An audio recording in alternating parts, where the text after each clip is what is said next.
Hey everyone, Pesmori here and welcome to Tyrion Cuthbert, Attorney of the Arcane, Part 3.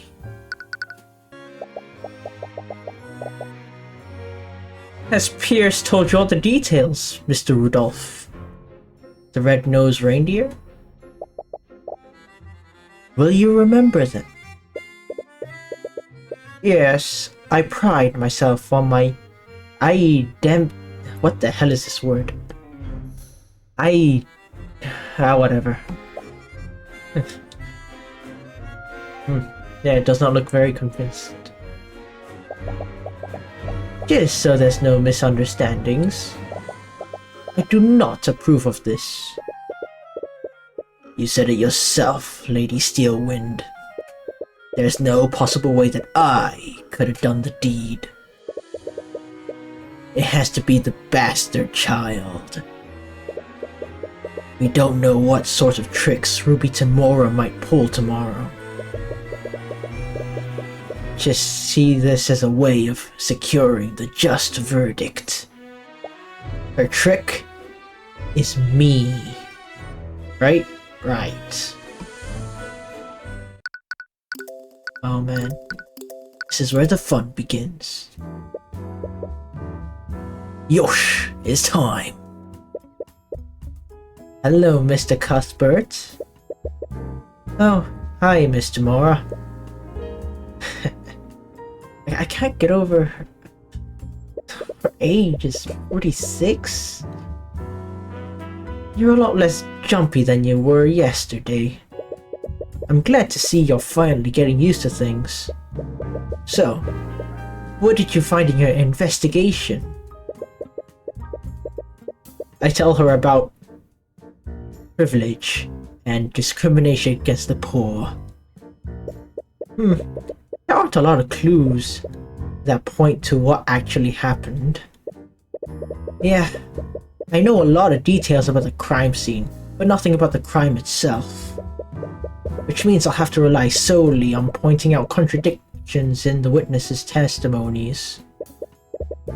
Being reactive to the prosecution's move is a valid strategy, just like running away. Honestly, I think it's a miracle that you got the commander to cooperate with you at all. It's called not being you, Mr. Mora. Right, you almost forgot. Commander White has it out for Mr. Mora.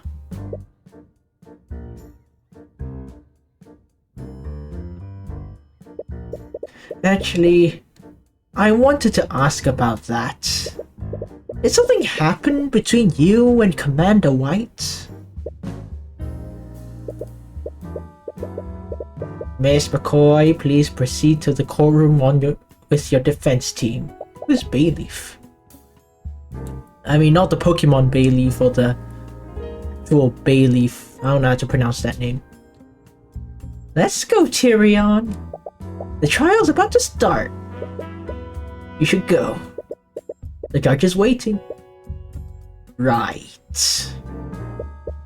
Another secret is left behind, but is left buried between you two.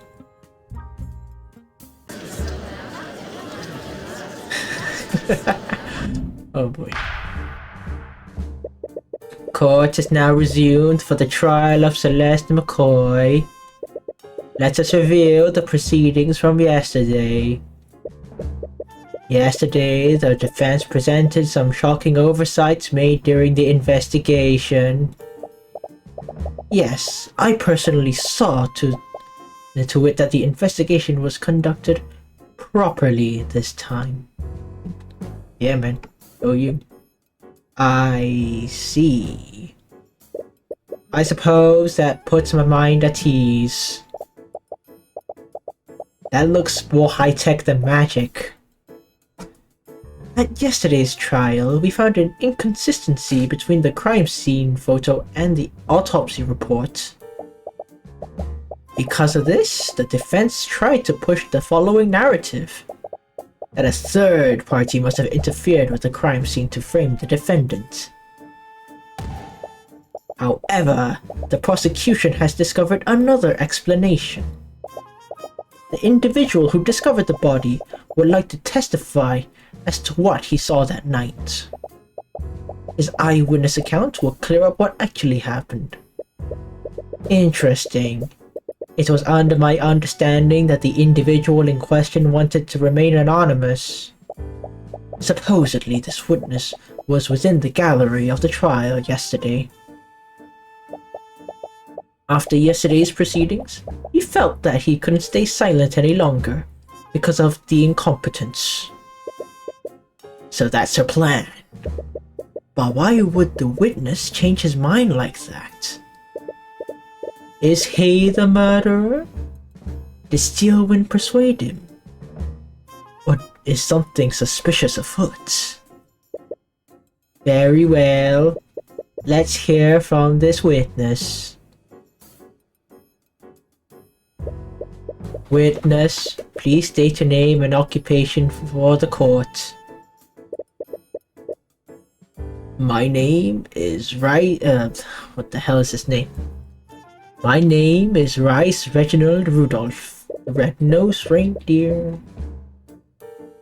I'm a chauffeur of the equine variety. You're just saying a bunch of big words so that you sound smart, or posh, or part of the rich. I can see behind you. I'm terribly sorry, but I'm unfamiliar with that profession. He means to say that he's a carriage driver. All that to say he's that? Oh, I see. But in any case, it is my understanding that you found the body. Okay, there's a problem.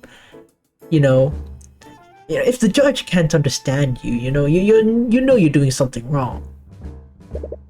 Am I correct, Mr. Rudolph?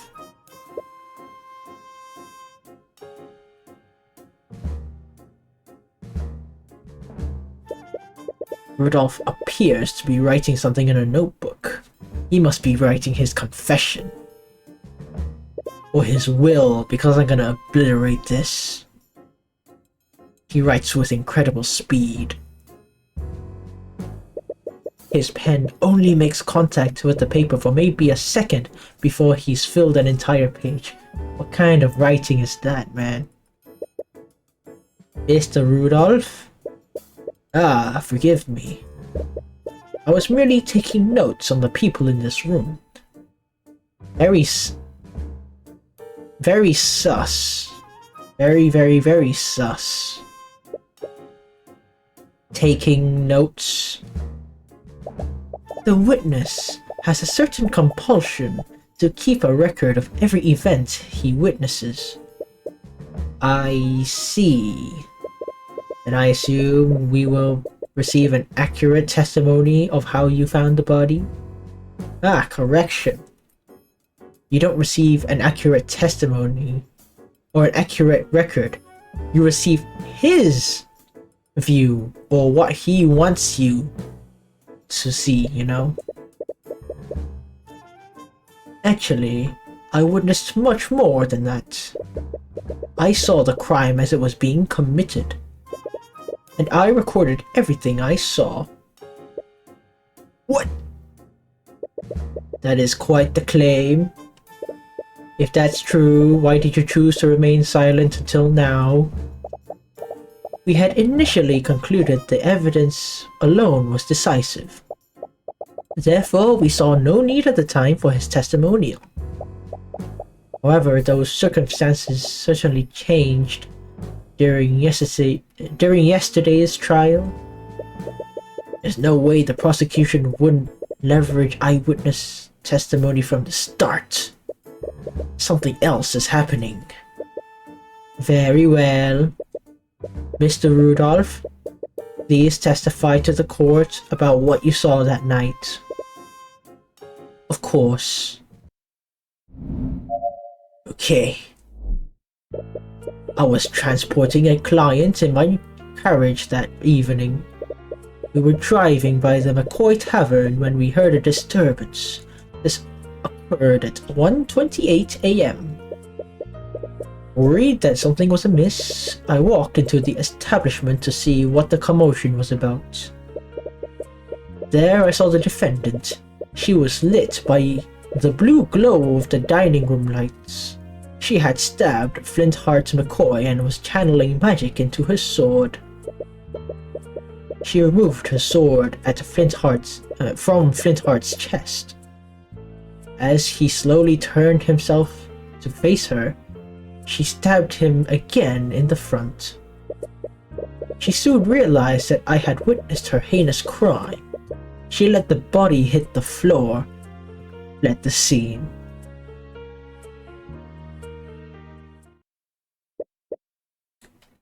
Incredible. If everything occurred as the witness described, then I see no room for debate. Of course, the evidence has always been irrefutable. Oh, so you look at some nerd and his habit and assume that's it, huh? You don't remember seeing him when you left to look for Celeste. But it was pretty dark. Celeste, did you see this man that night? No, this is my first time meeting him. And I didn't see him when I ran out of the tavern that night. So he has to be lying. Does that mean he's the one that killed my dad? Oh boy. She tries her best to hide it, but you can sense her violence, her rage, her anger. It's hard to say right now, but it's definitely a possibility. The defense may now begin their cross-examination.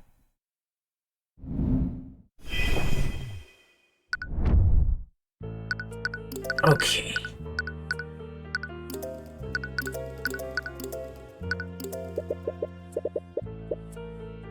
Who was the passenger in your carriage?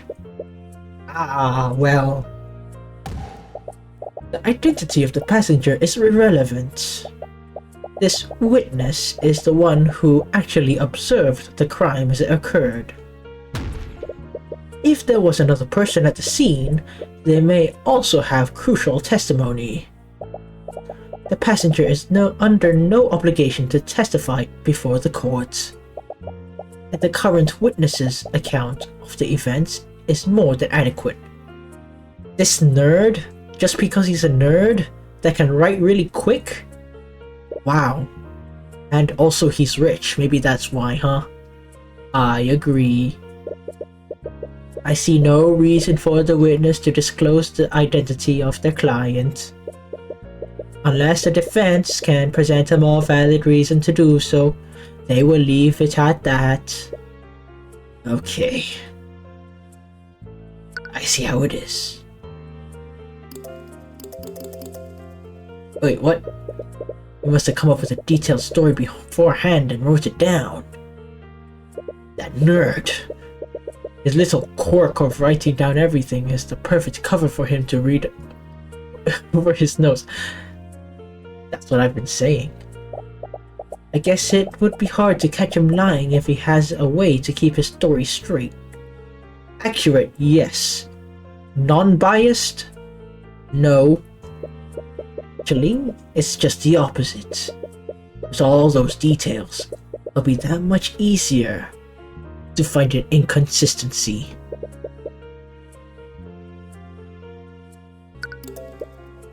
I'm assuming this disturbance was the argument between my client and her father?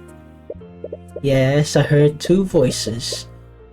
One young female and one gruff male.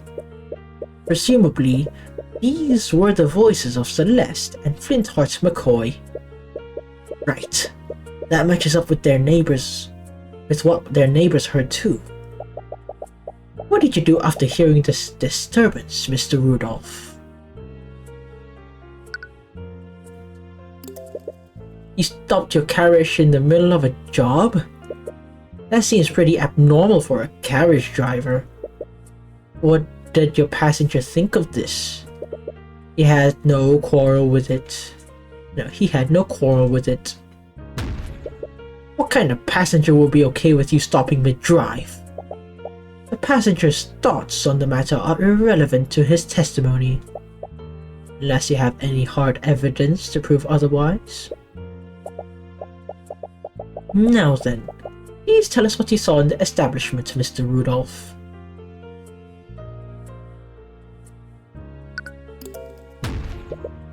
You sound certain that you saw my client and the victim. How were you sure it was them?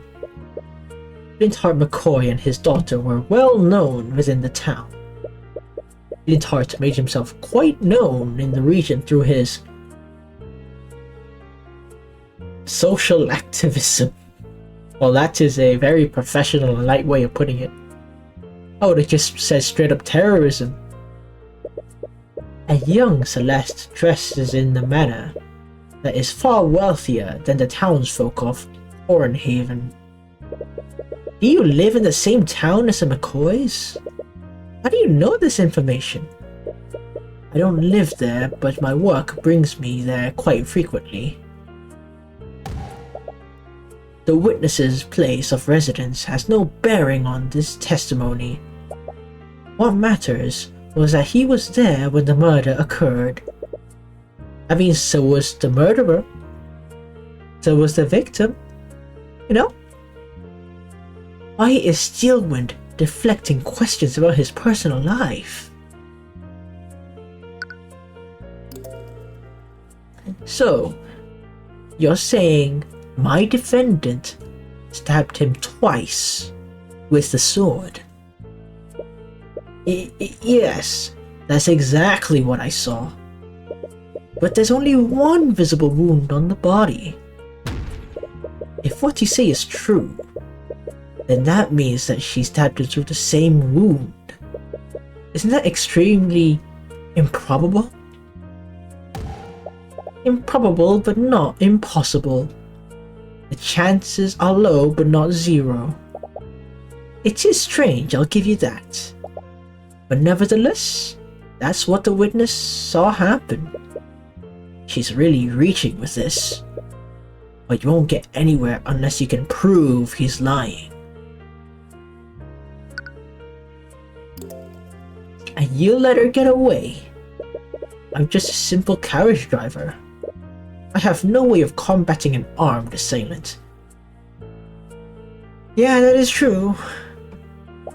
The witness also saw the defendant using magic.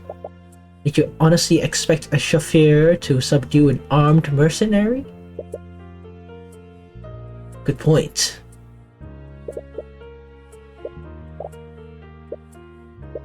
Okay, yeah. Oh.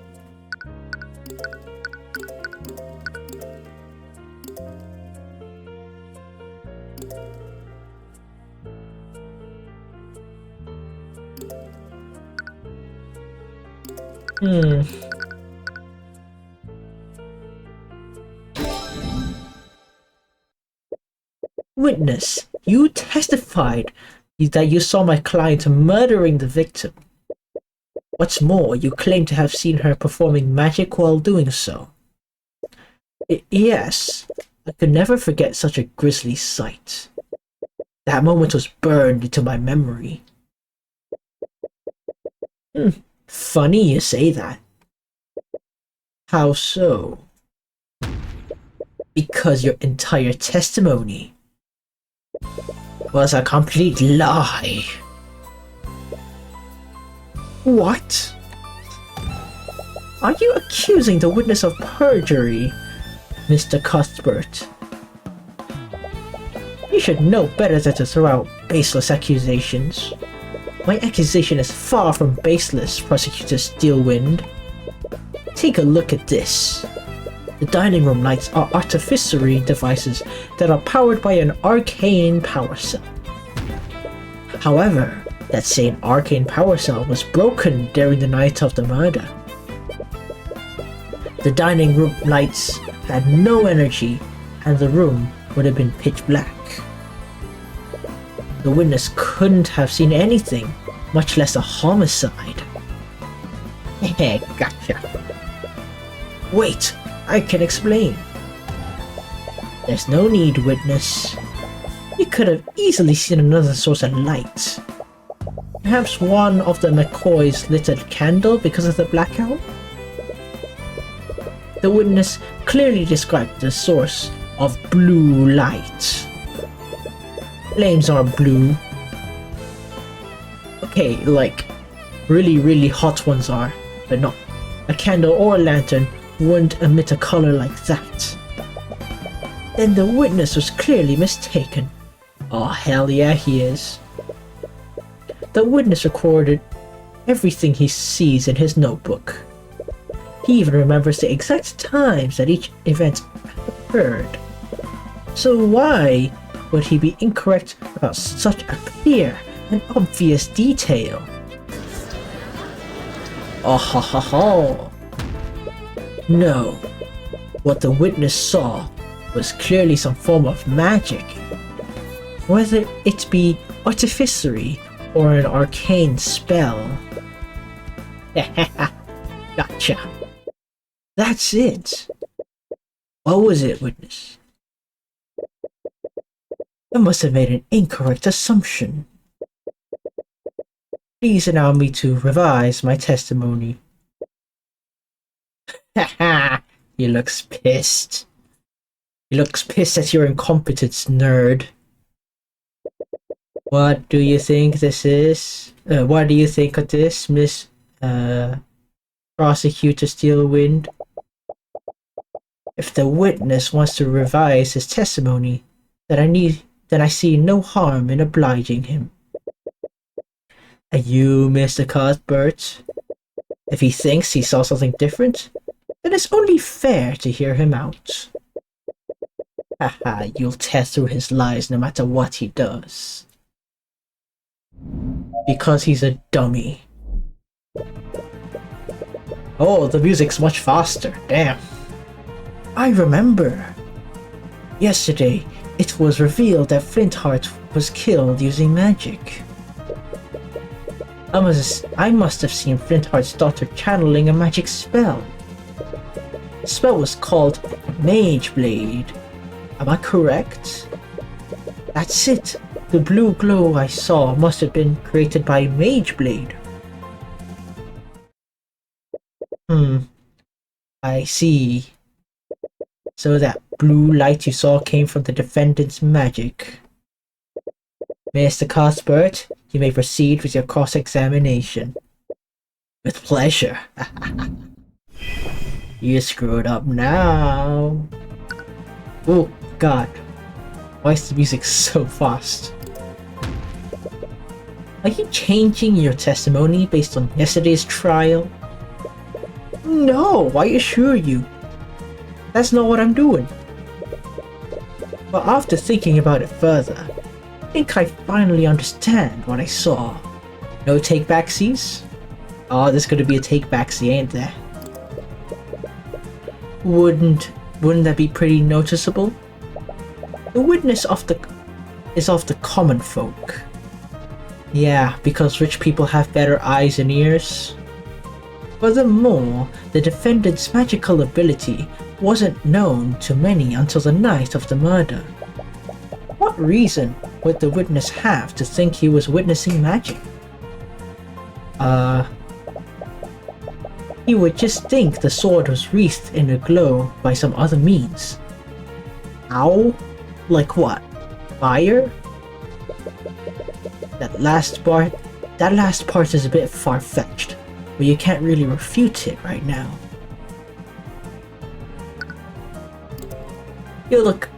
You seem uncertain about the spell that you saw my client use. How can we trust the rest of your testimony? The witness has no knowledge of the arcane arts, I'll grant you that. But it doesn't matter if he's unable to identify the specific spell. The only thing that matters is that he saw it happen.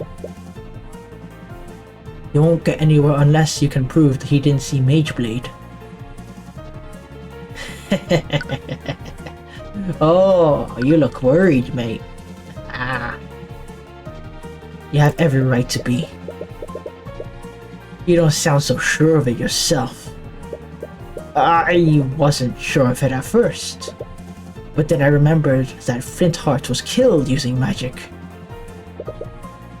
Is it really so hard to believe I didn't realize magic was used when I saw the scene?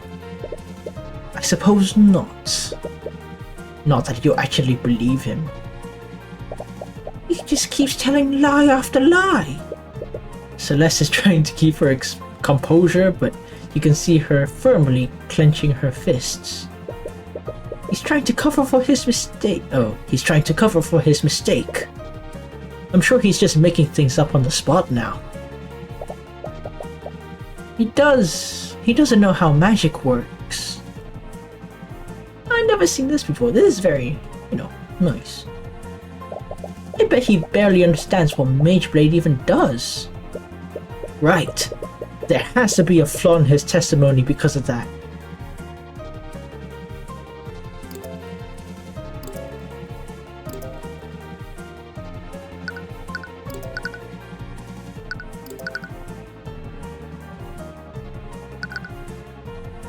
Aha! See? Yellow! Yellow! Not blue! Yellow! Let's go! Colorblind twat. Mr. Rudolph, you don't know much about magic, huh? Of course not. Are you trying to say that I should have recognized Celeste's Mageblade? No, I admit that you probably wouldn't know about magic. Mageblade. Blah blah. But that's exactly where your mistake was. But my mistake? Mr. Rudolph, if you were aware of how Mageblade works, then you would know that the spell emits a yellow radiance glow. Which means that the blue glow you saw couldn't possibly be my client casting Mageblade. This is ridiculous! The witness clearly remembers seeing a blue glow. I'll grant you that. But what significance could such a minor detail have? It's extremely significant, Prosecutor Steelwind. If the witness did see a blue magical glow, then he must have witnessed another spell at the scene. Ha ha ha! Preposterous! You don't have any evidence to back up that claim. That blue light made a large impression on the witness. He wrote it down in his book, right down to the exact color. There's no way he would be mistaken about something like that. Oh man, this music is awesome. Sounds like something out of Octopath.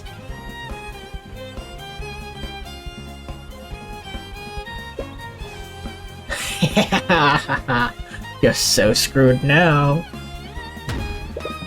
So what did you really see, Mr. Rudolph? Did you see my client at the scene casting a spell that she couldn't possibly cast? Or did you see another mage at the scene? Well... Your Honor, the defense has no right to accuse the witness like this. Let me remind you that perjury is a crime, Mr. Rudolph.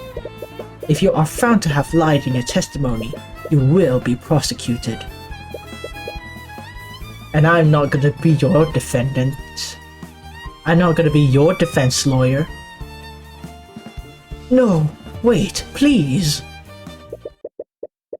Now, that is quite enough of that.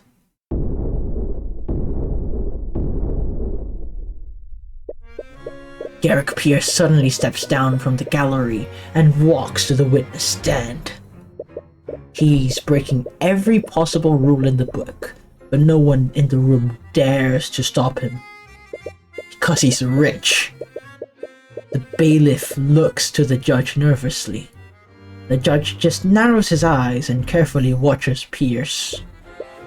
Pierce, meanwhile, shoves a still flustered Rudolph off the stand and and begins addressing the courtroom. Funny his name is Pierce because that is how he killed Linthart. What is he even doing here? I will not stand by while you harass my servants. Pierce, we discussed this. There is no need for you to take the stand. And what, pray tell, did they discuss? Oh man, you're so screwed now. Nonsense. I have nothing to hide. You have everything to hide. And if you had done your job properly, I wouldn't have needed to intervene. For the first time, Steelwind doesn't seem to have control of the situation. What is the meaning of this, Miss Steelwind? Who is this man? This is Garrick Pierce, Your Honor. That is Lord Garrick Pierce to you. I am the honorable heir to the Pierce noble house. In any case, I must apologize. I'm afraid of these misunderstandings are entirely... I'm afraid these misunderstandings are entirely my fault. What do you mean? You see, Rudolph wasn't the one who witnessed the crime that fateful night. It was me. I was the one that witnessed the crime. I had my driver report the body so that I could remain anonymous. What? Are you saying that you had Rudolph lie for you? I simply dictated to him what I saw and had him repeat that to law enforcement. It simply wouldn't do for a member of nobility to appear publicly in court. Well, too bad you had to in the end. And soon behind bars.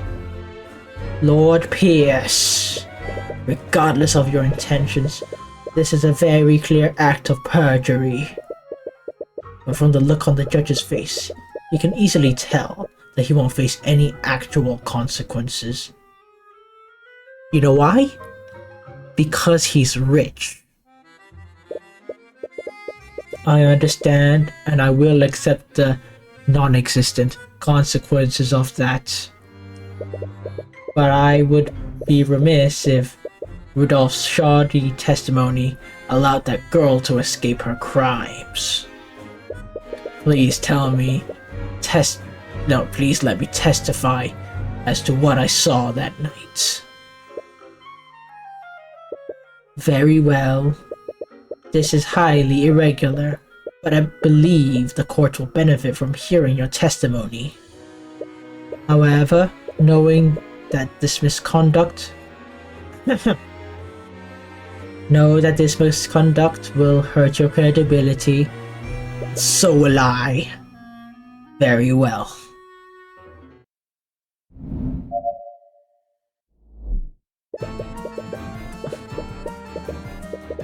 It sounds kinda different. The instruments? The pitch? Something sounds different. Oh, whatever. On the night of the murder, I found myself unable to sleep, so I went on a leisurely carriage ride around Cornhaven. I happened to be passing by the McCoy Tavern when I heard a loud commotion from within the building.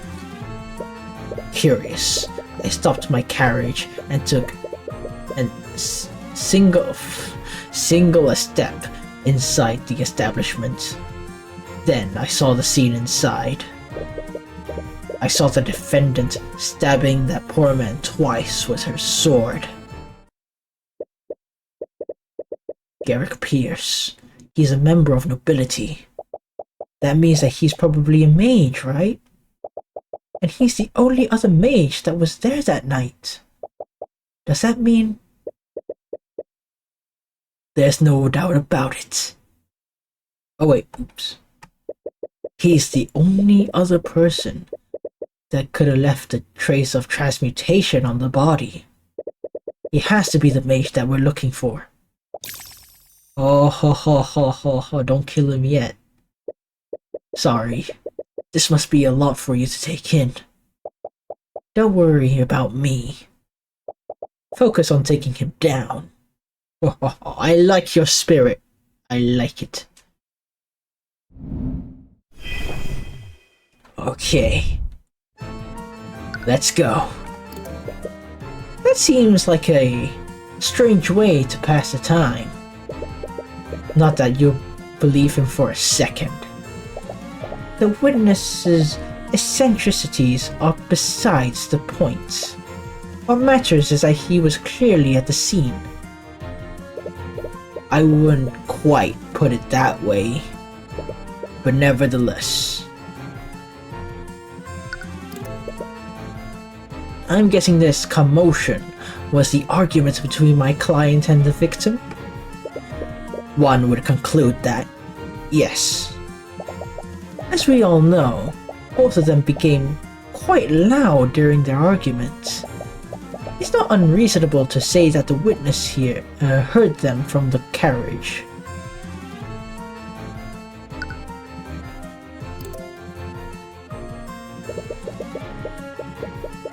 If he was at the tavern entrance, then that would mean he was here. Ooh. You saw the entire scene from the tavern entrance. It would be quite dark considering the lights weren't operational. Even if my client was using Mage Blade at the time. Ah, of course.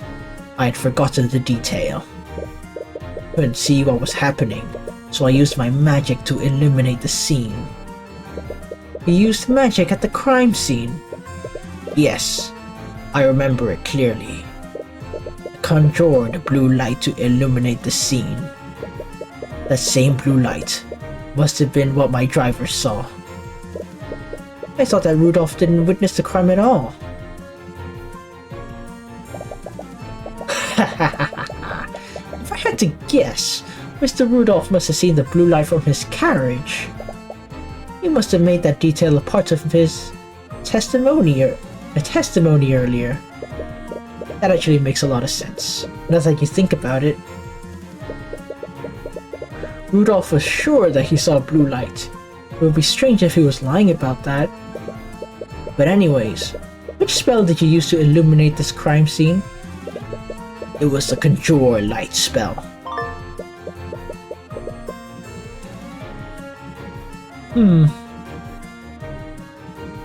Funny he chose blue and not white. Because white is superior to blue at illuminating. Illuminating, yeah. 15 feet.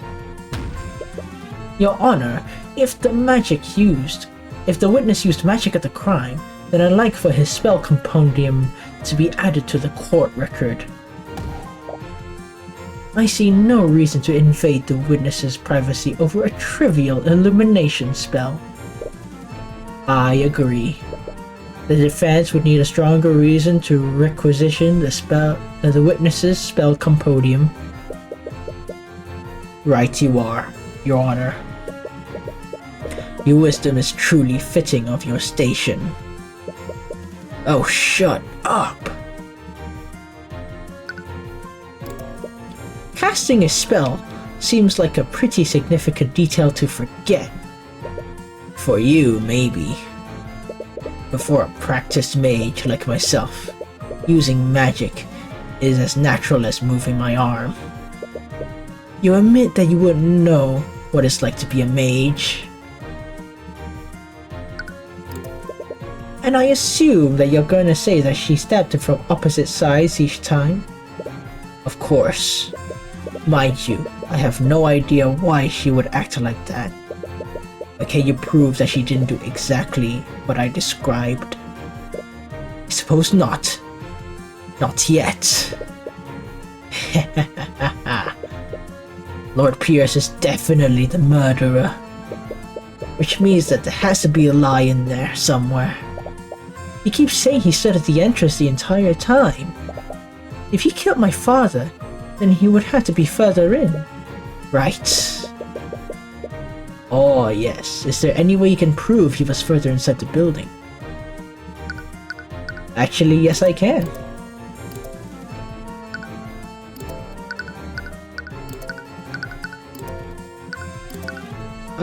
Where's the map? No, that's not the map. Map! Okay, there. So each square is 5 feet. Oh, you screwed up somewhere. You screwed up here. Lord Pierce, you said that you illuminated the scene from the tavern entrance. You didn't take a single step into the building. Of course not. I remember it very clearly. I stood only at the entrance. In that case, I would like for you to take a look at the map of the tavern. If we take a look at this map, then then that will place you right here where the W is. Of course the W is with me, you get the L. Am I correct? Of course I was. I do not know what you wish to achieve by having me repeat the fact. Well, I find it interesting you illuminated the crime scene from all the way back there. Considering that control lights only illuminate an area within 15 feet. What? The spell's range is irrelevant. We've already established that the victim would have been illuminated by Mageblade. During his testimony, Lord Pierce clearly stated he couldn't see what was happening. That's exactly why he cast Conjure Light in the first place. However, Conjure Light doesn't work like a normal source of light. It only provides illumination up to 15 feet of the caster, and no further. If he had stayed at the entrance, the spell wouldn't have done anything to help illuminate the scene. But what does this mean? Lord Pierce, did you illuminate the crime scene or not? Well, I can answer that for you, Your Honor. Lord Pierce did illuminate the scene of the crime. He illuminated it because he was standing right where it happened. Oh man, this music is so banging, man. Mr. Cuthbert, are you trying to say that Lord Pierce was that close to where the murder occurred? How would that be possible? Well, there's only one way this scenario would make sense, Your Honor. And that would be if Garrick Pierce was the one who murdered Flintheart McCoy. Hold on for a moment. This is absurd. I could have easily used a different spell to illuminate the room.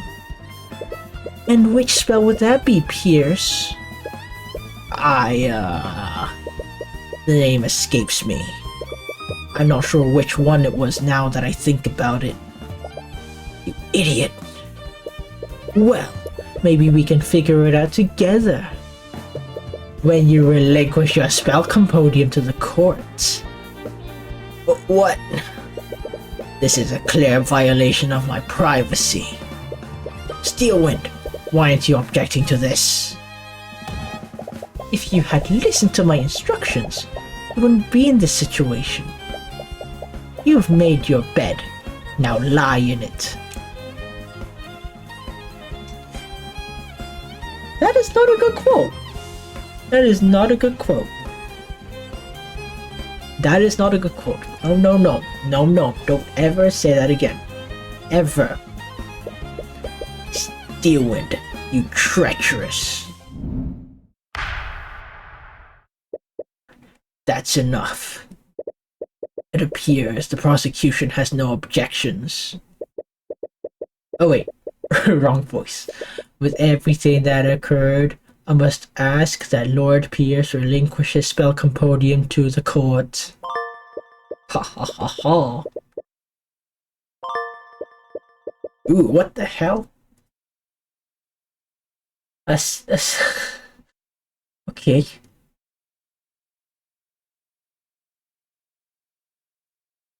Oh wait. Create simple and harmless visual effects around their hand. Okay, okay. Not too bad. Control water. Okay, okay. Okay. Oh, frost wave. Okay, okay, okay.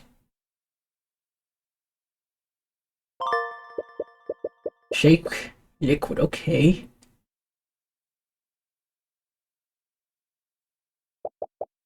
Good job, Tyrion. He got his spell compendium. With that, this case is as good as yours. Or is it? She didn't even try to stop you from taking his spell compendium. She wouldn't even let that happen.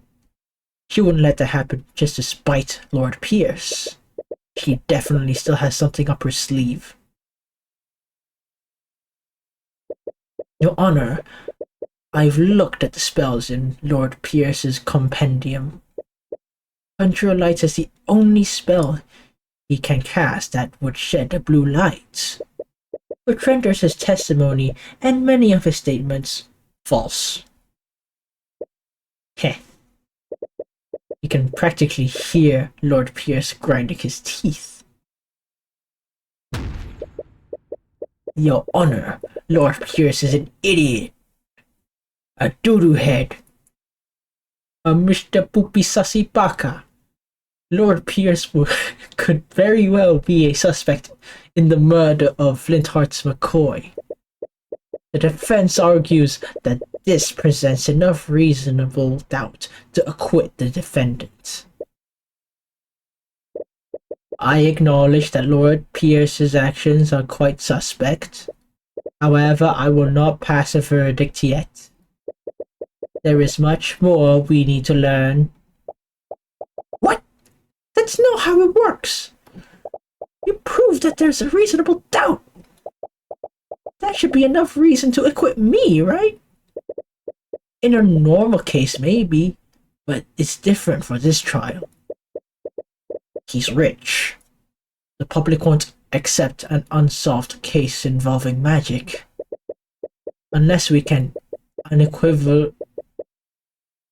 unequivocally prove your innocence, the court system will keep drawing out this case. But that's not fair! It's not fair because you're poor. I'm sorry. That's just the way it is. Our court system doesn't exist to exact justice. It exists so that the kingdom can save face. No! However, the court will be suspending the trial of Celeste McCoy until further notice. That is, until Lord Pierce can be investigated as a possible suspect. Huh?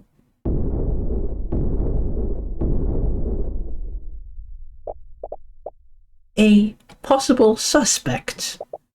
The very idea of it is preposterous, Your Honor. Damn it, you knew she was planning something. Let's revisit the basic facts of this case. Flintheart McCoy was murdered using a blade with a transmutation spell active on it. Mr. Cuthbert, why did you tell me the spells that Lord Pierce knows? Alright. Blah blah blah blah blah blah blah blah blah blah blah blah. You realized it, haven't you? Lord Pierce doesn't know any transmutation spells that could have channeled through a solid object. What? That can't be right. You do know that he could have just killed him first and then put the sword in, right? There are at least 2 spells that can kill him. Piercing him.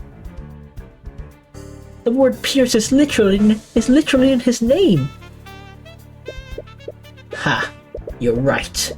You're absolutely right, Lady Steelwind. I couldn't have possibly committed the murder. Stop being such a sussy baka. I see. With that in mind, that would leave the defendant as the only possible killer. But he was the only other mage there. He has to be the real murderer. But he doesn't know any transmutation spells. We can't prove that he stabbed him while casting magic. Wait a minute. How did he do it then? She's right. How did he do it?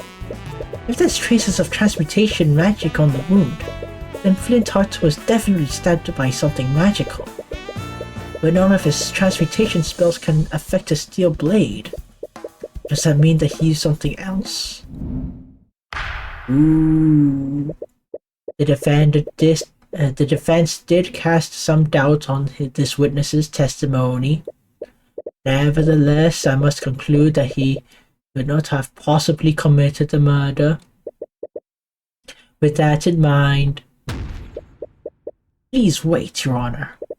We still can't conclude that Lord Pierce hadn't killed. What are you on about? Lady Steelwind said it herself. Commoner. Poor person. Peasant. I don't know any spells that can be channeled through a metal blade. He's right, which only means one thing. You didn't use a metal blade, did you? Right on the money. What nonsense is this? The autopsy report clearly states the wound was created by a blade. If he hadn't channeled magic through that, how could he have possibly committed the crime? Yes, your claim does seem quite contrary with the facts thus far, Mr. Cuthbert. What spell did he use?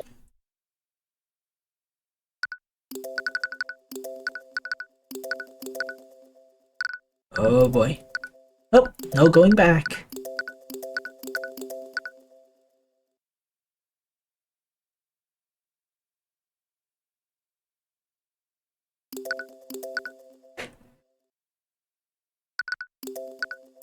Which one?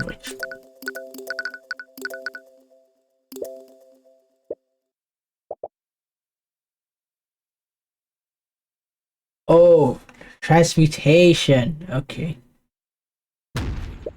You simply lack imagination, Miss Steelwind. No, you just lack common sense. Okay, that's awesome. Say that more often. Not that bed stuff just now. Yeah, he probably used something else. Okay.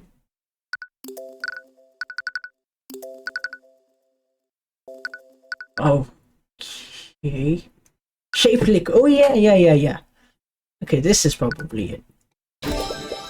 You see, Your Honor, Eric Pierce didn't kill the victim using a sword.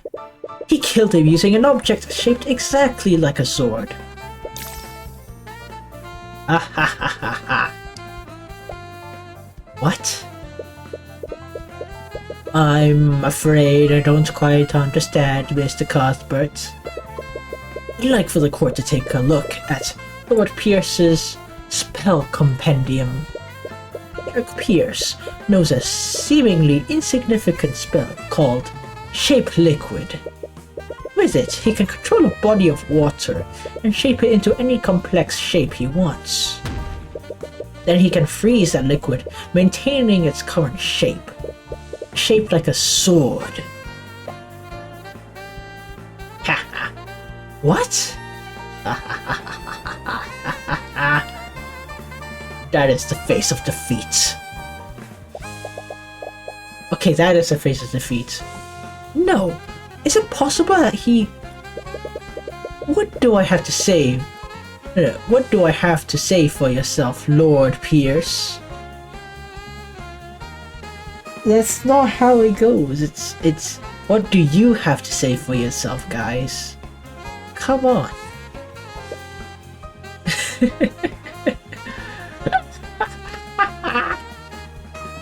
You're so screwed now. What do I have to say? Lord Pierce's breathing becomes more frantic. He's clearly not being used to be... I'm not used to reading. He is clearly not used to being put in a corner like this. You can see his stress and frustration emanating through the eye of Horus Heresy. You have him now. Time for the finishing blow. Time to start the beef. I'll tell you exactly what I have to say, commoner. I'm not the one in trial. We're here because that bastard child didn't know. We're here because that bastard child didn't know her place. She's just a peasant, a poor person, yet she still learned ways of the arcane arts. And look what happened. I saw the murder. I witnessed everything. That girl used our holy arts to murder her father in a fit of rage. Dude, the music, man.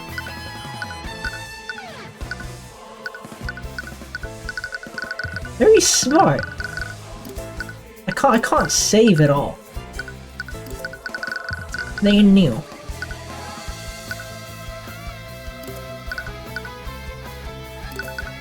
Okay, what did he say?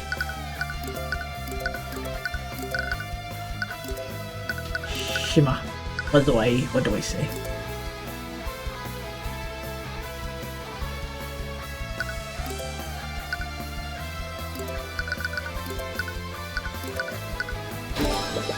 And how, pray tell, did you see everything? If you recall, you testified that you didn't take a single step inside the inn. You would have needed to be within 15 feet to see my client with Conjure Light. This again? If you're going to keep treading on that one detail, then I admit I stepped inside the inn. Yeah, to kill the guy, of course. Get that detail out of my testimony. Because I knew that you would use it to cast suspicion on me. Lord Pierce. But you didn't just keep that detail from your testimony, did you?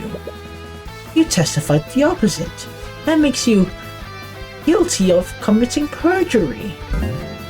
Oh, no, I mean... God, I love this so much. You miserable wretch.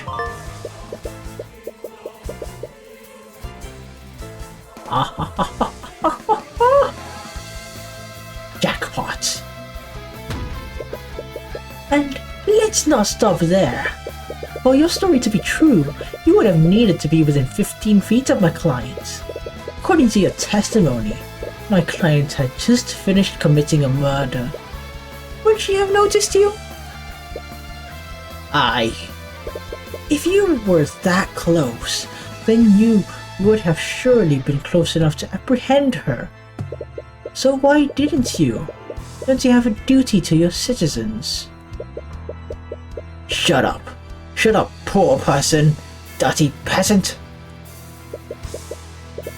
That woman was armed. I had no reason to put my life in danger. She was wielding her sword after the murder.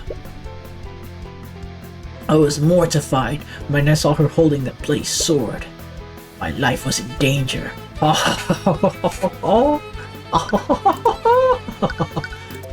is that it?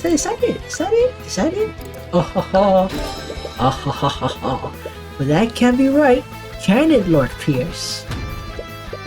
This photo of the crime scene shows the sword was left in the victim's body. How could she still be wielding her sword if she left it there? What? What? Damn you! Damn you! Steelwind, why aren't you saying anything? What? The face of defeats. Prosecutor Steelwind has lost her usual air of confidence. I find it strange, though. Even when you had the advantage, she always maintained her usual poise. Lord Pierce, please pull yourself together. How can I remain calm when this charlatan, this poor person, this peasant, is trying to frame me? This is a complete travesty of our justice system. I came here to reveal the truth and testify against the criminal. And what do I get instead? Slander from a poor person, of all people.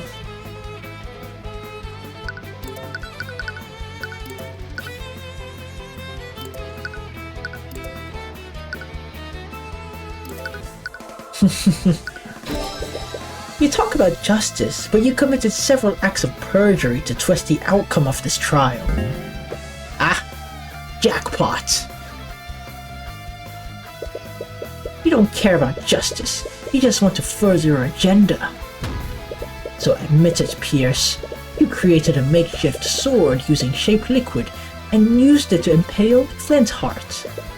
You shoved my client's sword into the wound, while the remnants of the real murder weapon evaporated. It was the perfect crime, wasn't it?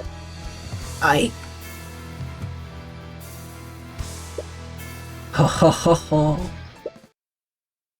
It's over. That's the face of a broken man. What? Lamau. Lord Pierce, my apologies, Your Honor. It's just that I realized something absolutely hilarious. Has he finally lost his mind? The defense puts forward an interesting theory, but there's one problem with it. And what's that? I think you said it yourself. You shoved Celeste's sword into the wound, while the remnants of the real murder weapon evaporated. It's the perfect crime. You said it would have been the perfect crime. But any evidence to support that theory would have evaporated with that frozen sword. What? What? No! He's right. If you used an ice sword to kill Flintheart, it would have evaporated by now. Then that means there would be nothing left of the murder weapon. You've spun quite the tale here today, but in the end, you don't have a shred of evidence to support it, do you? You have nothing on me. Isn't there something you can do? You become quiet. Tyrion! Why isn't he saying anything? Is it really hopeless? But all it takes is one look at the expression on your face.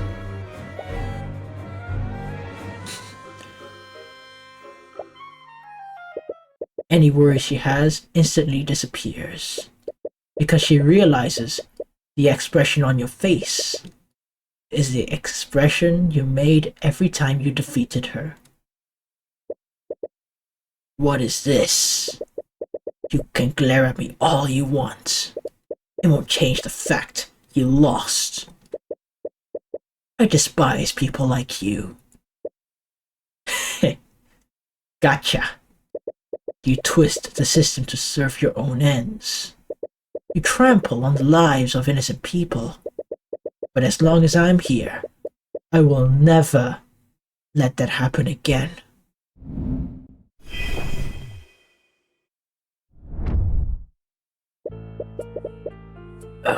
What did I just do? Your head feels like it's about to burst. The pain is unbearable and overwhelming. But at the same time, you feel an extreme sense of clarity, as if you could do more than you could before. I can't believe the lawyer pushed me this far. Once again, you see Pierce's thoughts through the eyes of heresy. But it seems different. It's more potent this time. It's almost as if you can do more than read his surface thoughts. Empowered Eye.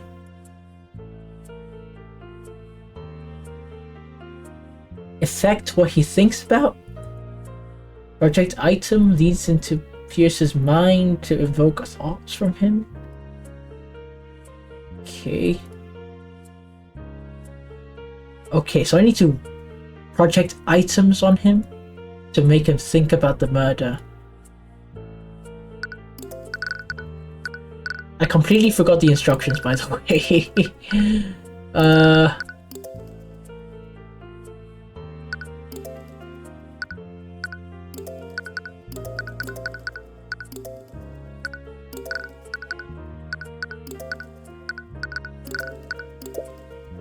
What an ornate sword.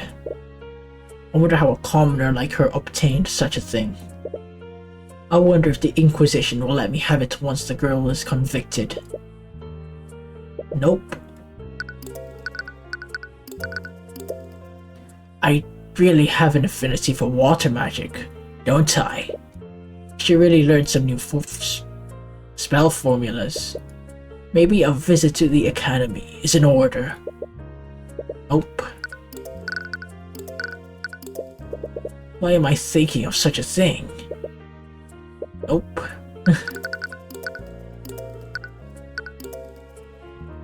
She only knows one spell. Of course she would. She's poor. It's not like the academies would admit her. Yes, whatever.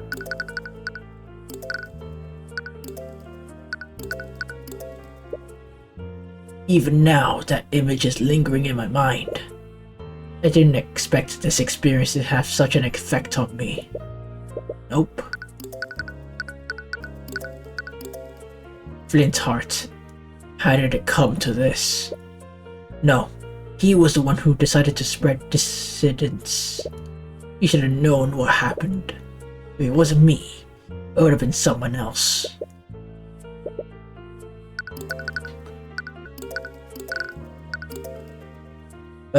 What kind of fool installs artificery only to leave it in disrepair?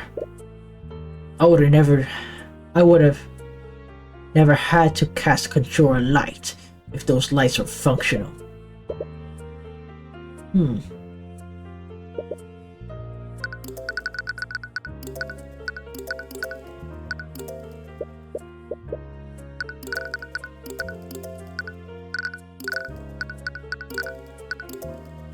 After all the trouble I went to, can't believe that lawyer figured out the spell I used. Well, no matter. It's not like there's any evidence to prove I used it. I'm lucky that old fool had that bottle of water with him. Water? From a bottle. Wait. Bottle? Well then, as riveting as this has been, I believe it's time for me to take my leave. Wait a minute. What is it now? Dion. I'll say it as many times as you need to hear. There is no evidence of a liquefied weapon at the crime scene. You're right, Pierce. If he did use shape liquid on a body of water, the murder weapon would have evaporated entirely. It seems you've finally gotten that through your thick head. Bravo. But let's not get ahead of ourselves, Pierce. What if you didn't use shape liquid on water? What if it was another type of liquid? What are you going on about? Pierce, shaped liquid doesn't just work on water. It works on all kinds of liquid. This shattered bottle contained the water that you cast your spell on, wasn't it? That bottle. Pierce, I found this shattered bottle on the ground near the entrance of the McCoy Tavern. I wonder what caused it to shatter. You must have decided to use any liquid you could find. Lucky for you, the victim was holding the perfect quantity of liquid in his hands.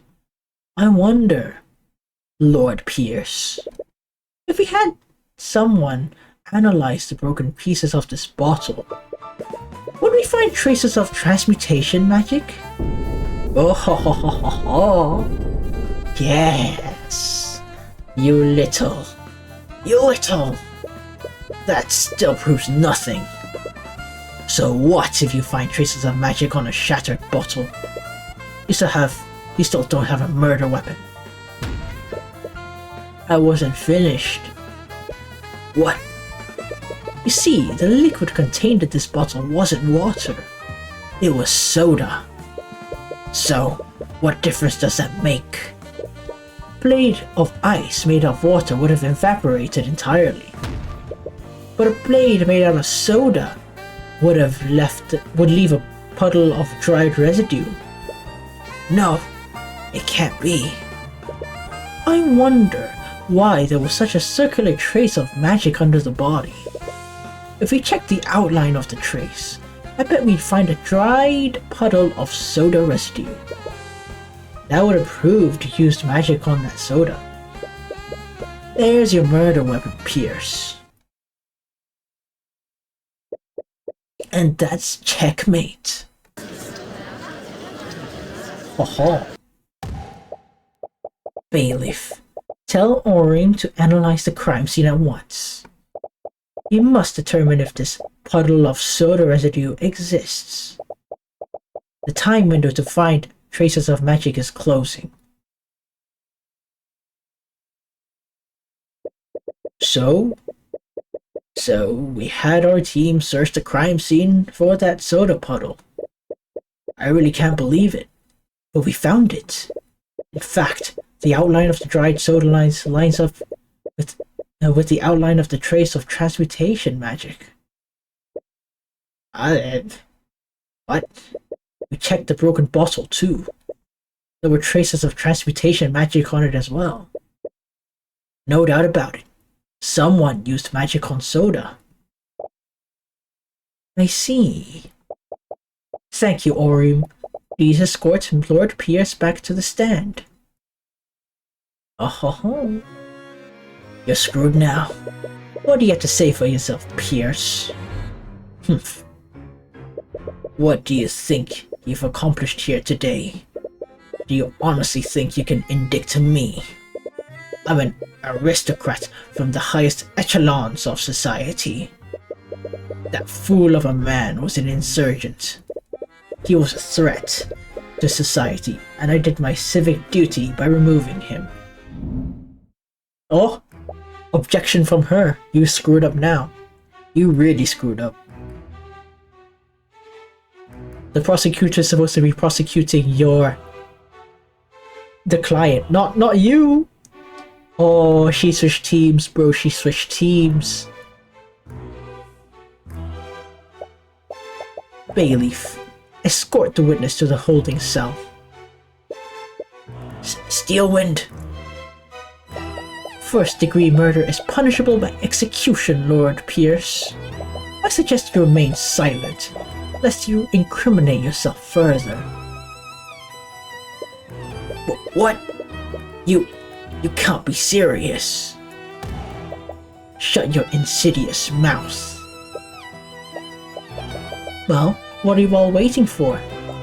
Take him away. Yes, take him away at once.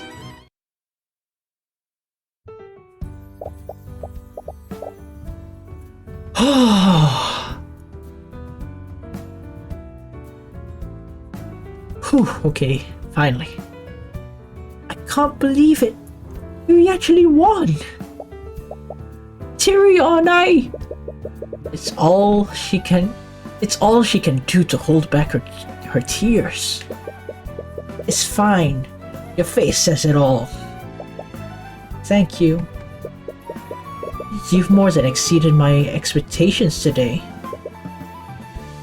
Miss Tamora. I'll be honest. When I realized that the murder weapon evaporated, I thought the case was shot. I don't believe you were able to turn that around. It was just luck. If he used water, we would have been done for. It had nothing to do with luck.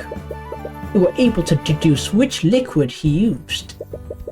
You did it just by looking at a few shards of broken glass. Your skills of deduction never cease to amaze me.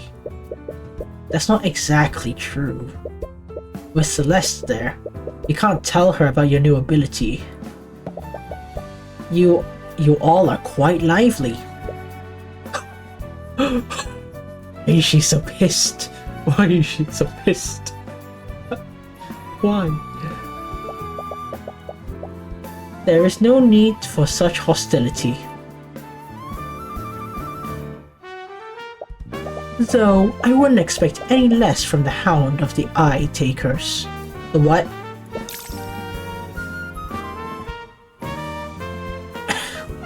What? Wait, what did she just say? You glance at Miss Tamora, but when she meets your gaze, she immediately looks away. What?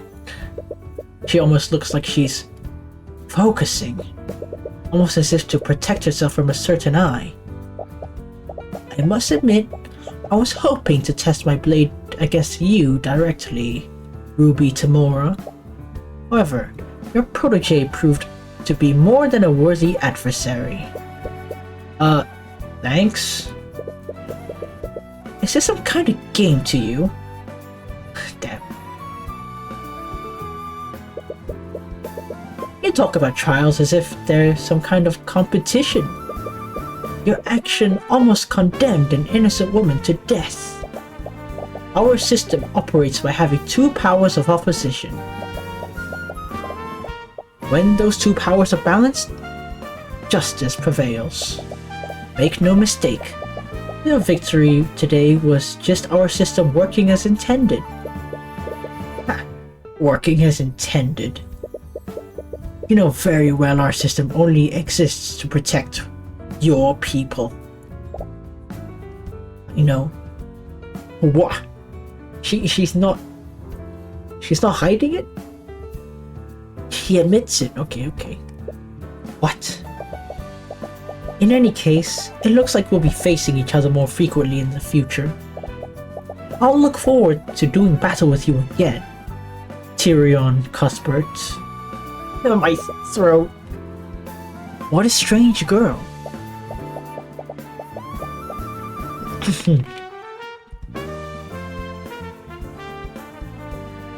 Okay. Well, that kind of killed the mood, didn't it? Not at all. I think we should celebrate. Oh? What do you have in mind? There's this amazing restaurant in the upper quarter of the capital city. They usually only serve nobles, but they let anyone in if they have enough gold. Wait, do we have enough gold? Of course we do. Don't worry about the details. I'll handle everything. Okay, come on, there's too many details to worry about you, okay? To worry about with you, okay? Like what? Hound of Eyes? What? Wait, just how much money does Miss Tamora make? And so my journey into the world of law and magic begins. Our justice system is rotten to its core, and I'll have many trials ahead. Regardless, I'll keep fighting on and get justice for each and every one of my clients.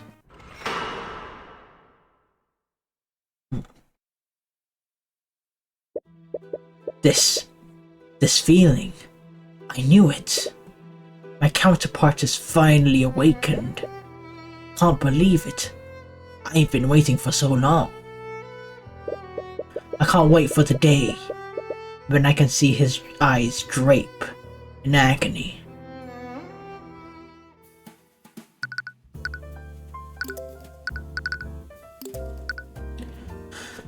Okay, there you have the release date, 30th June. I can't wait, honestly. Well, this game had my curiosity, but now it has my attention. Must say, it was pretty fun. Damn. I was not expecting to have this much fun and to be a bit, I was a bit too much into it, considering it's an Ace Attorney ripoff, but hey, I don't really care. Maybe after this I should play Ace Attorney, because I haven't played that game before. And who knows, maybe, just maybe, I'll post gameplay of it, but who knows, right?